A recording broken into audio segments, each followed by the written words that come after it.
For today's video, magluluto tayo ng pansit na dadalhin natin sa clinic.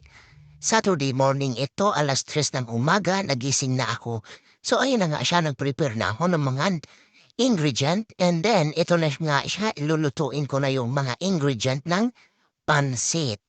And then, lagyan natin ng cubes, of course, pero naprito ko na yon manok dyan, pati yung skin niya. And then, itong pinagprituhan ko ng manok, doon din ako nagprito ng ingredient ng pansit. So, eto na nga yung bihon.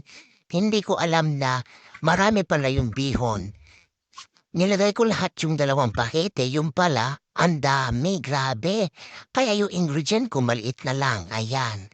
Hindi sapat yung ingredient niya, sarap sana kung maraming ingredient. Pero dahil hindi ko na-control yung bihon, so ayan na nga siya. Nilagay ko na and then ito na nga, maliligo na rin ako kasi pupunta na ako ng clinic. Magre-ready na ako. Ayan, magpipinta ako ng mukha. Ayan, para naman hindi tayo magmukhang manang na manang.